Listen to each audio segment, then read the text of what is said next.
Hello everyone, today in this video we will fight against the unmasked character of our world around us, and today I would like to talk in a more general way about translating the ancient historical sources.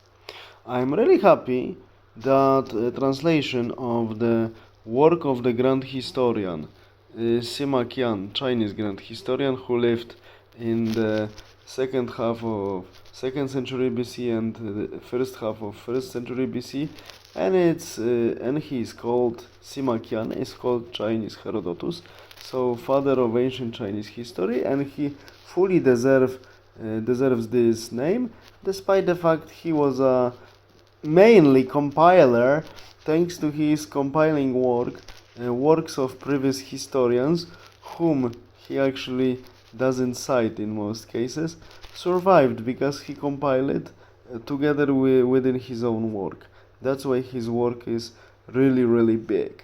And I am really happy, and here we come back to the beginning of the video, that the translation of his work is coming to its end, translation into English, and soon will be available also in English, translated by the group of American and Chinese American also translators, and there is really very much comprehensive commentary to this work, and I really like from time to time read these parts of these thick volumes to go to old stories and learn about old stuff, and to see that people, despite the fact their surrounding changes, their nature and needs and their dreams, their desires do not change at all, despite the fact billions of people already died and thousands of years passed.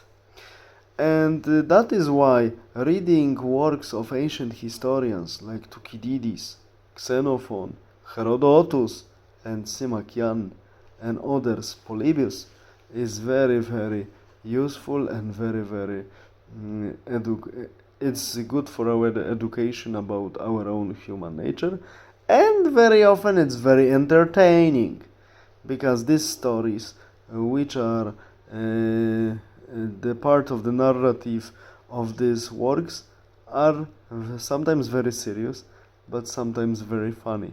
But they all teach us a lot about human nature. So they teach us a lot about ourselves. And as I mentioned, I'm really happy that fundamental and giant work of Sima Qian, so grand historian, Chinese grand historian, will be soon available in English fully. I don't know how it happened that for many decades only translated part of Sima Qian works in English was the part that was referring to the times of the first emperor Xinchi Huangdi. And the funny thing is that the same situation still is in my native Polish language, that the only part of the historical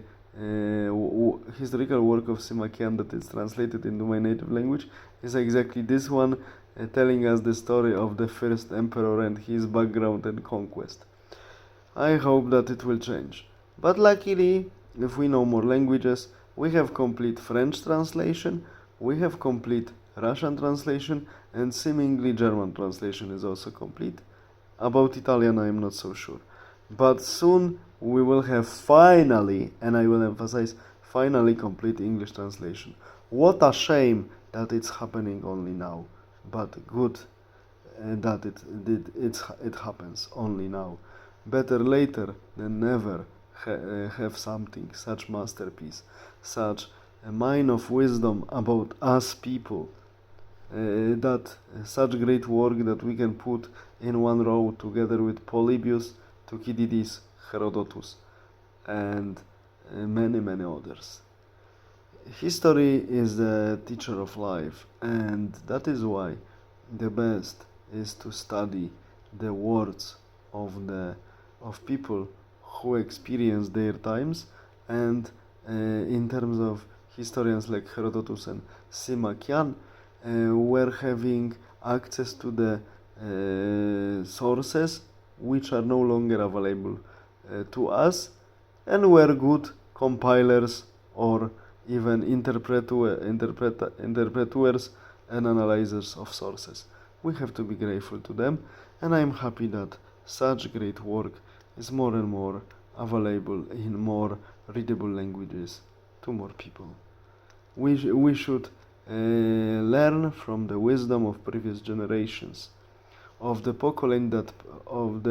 generation that passed, as Sumerian scribe was teaching his naughty son who didn't want to learn. Ask for knowledge, previous generations. Ask for their knowledge. It's there. And we should also do the same. All the best. Have a nice day. Bye.